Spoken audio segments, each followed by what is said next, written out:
Good morning guys. Ayan. Kagigising lang itong dalawa. Ginising ko na. Breakfast muna kami. Brunch pala.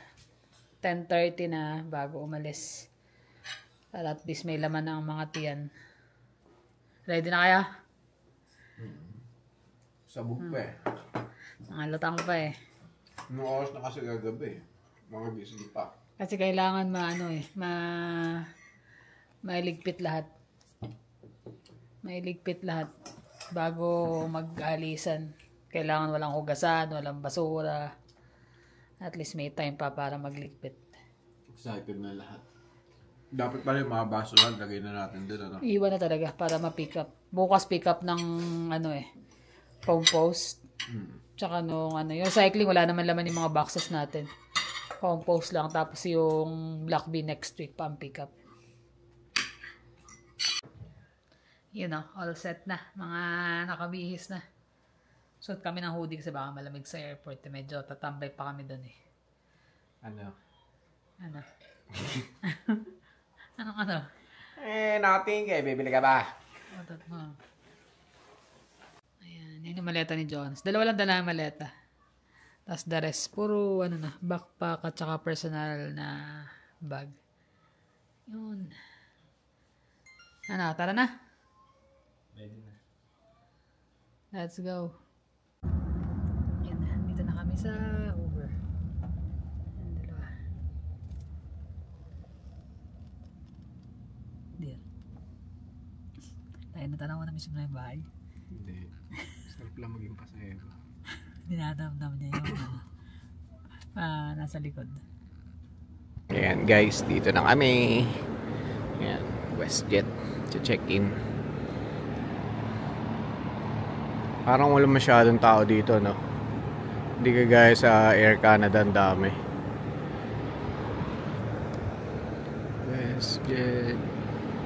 Ganda rin talaga ng airport ng Canada, ng Calgary.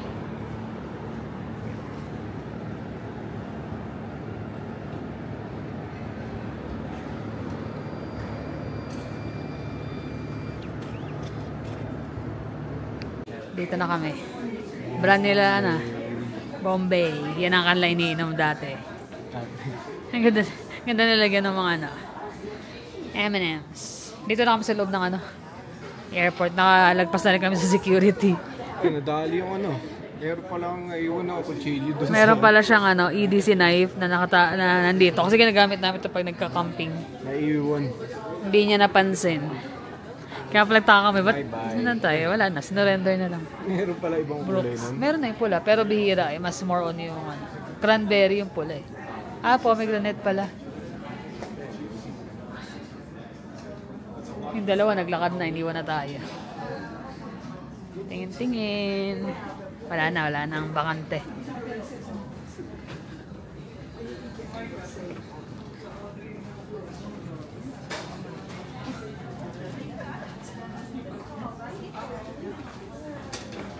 Swatch. Yan na. Gloomy ang panahon. Mukhang uulan eh. Mamaya pa naman ang biyahe namin.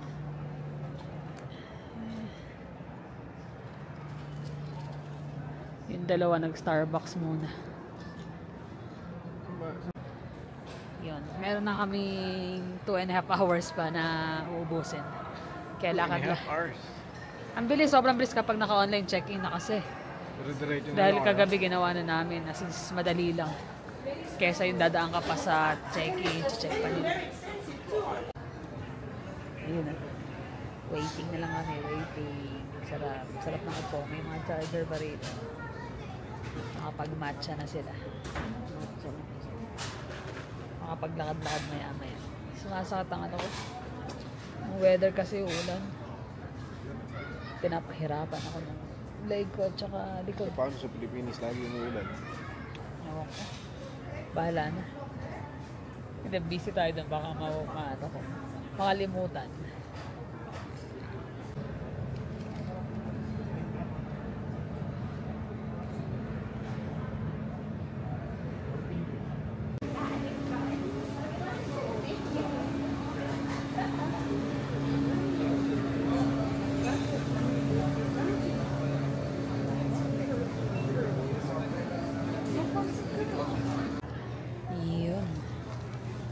Kain na kami. Si Jeremy hindi pa tapos. Kain na kami yan.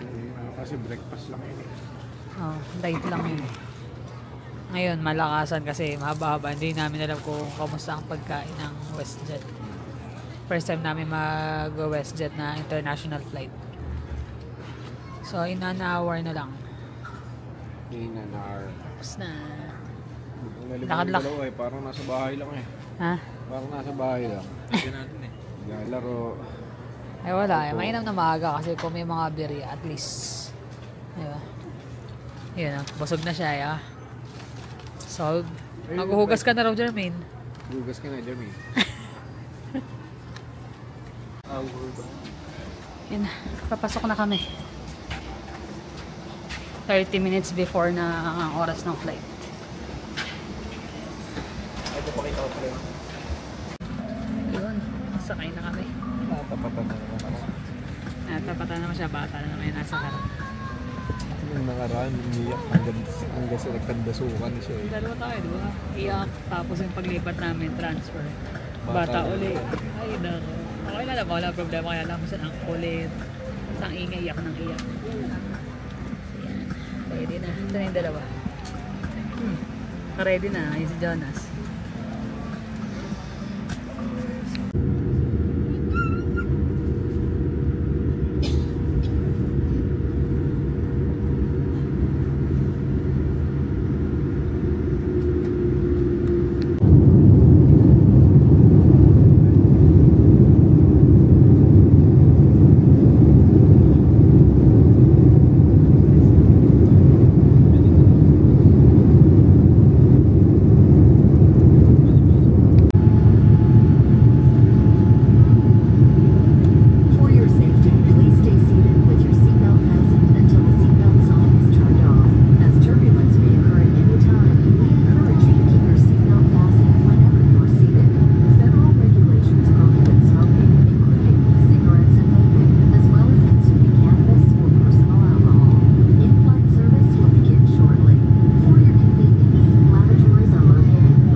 Nalulula siya.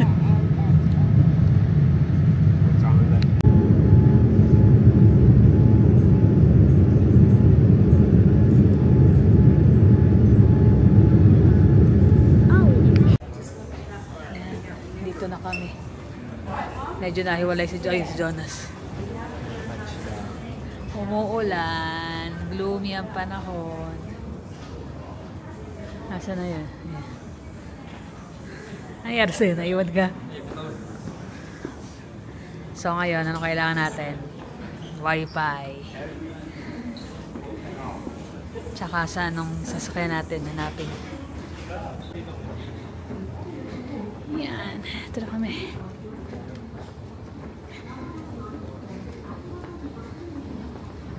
Welcome to Japan.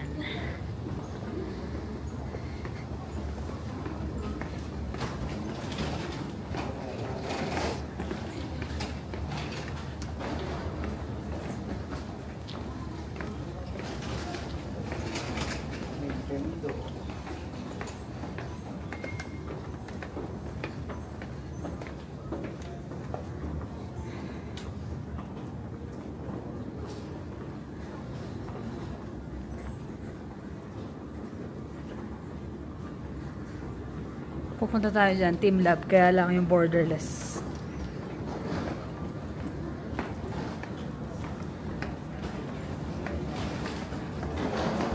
Ayan, nakakuha na kami ng packet wifi.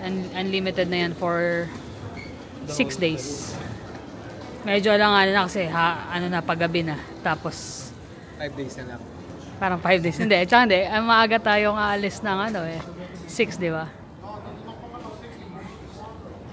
So, doon na kami sa ano, bibili kami ticket para sa bus at saka Suica card. Ha? Ayan. Diyan kami kumuha. Maan naman sila eh.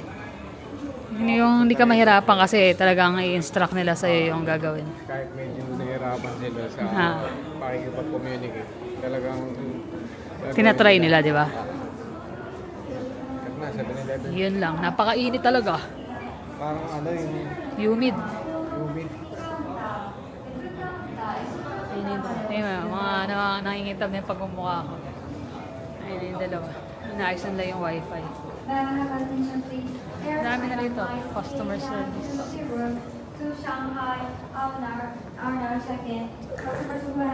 Domestic.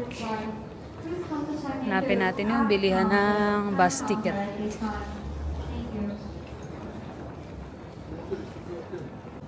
Kuha na kami ng Suica card. Tapos ticket. Medyo ano pa kami, hindi pa namin kabisado pag navigate. Family Mart.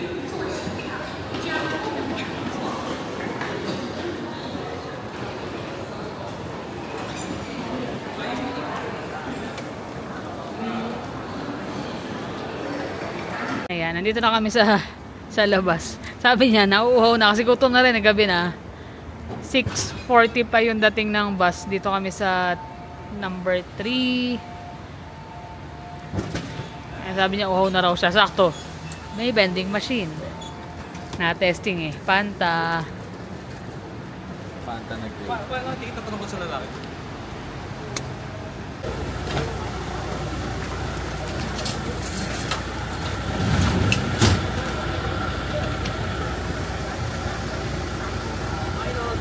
Dito na kami, guys.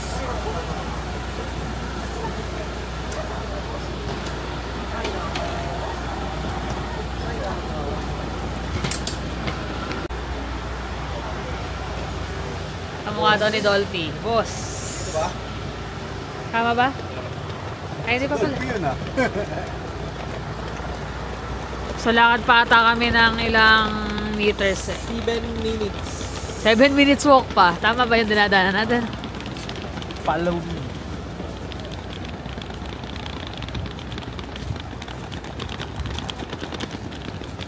Buti na lang, maliliit lang yung mga maleta namin. Medyo pumresko na kanina ang init. Ngayon medyo ano na. So, punta muna tayo sa accommodation. Tapos labas, hanap ng mga kainan kasi Tom Goods na.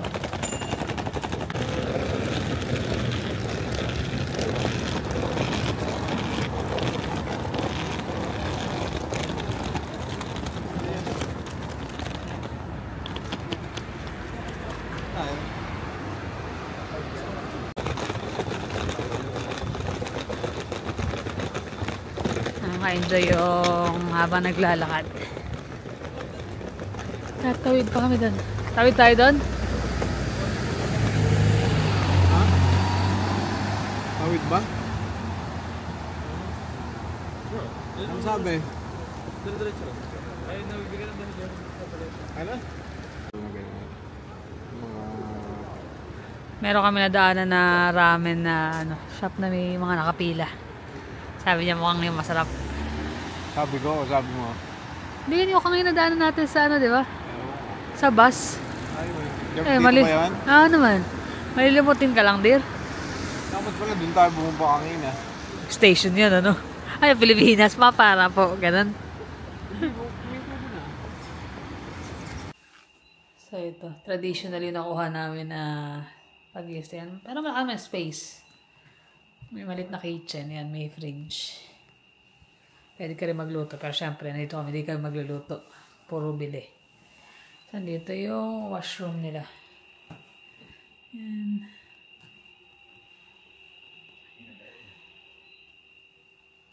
Sinaset na nila yung aircon. Hindi maintindihan kasi Japanese ang sulat. Tabi-tabi nga lang kami kasi isang room na malaki. Tapos traditional yung pinakahigaan niya.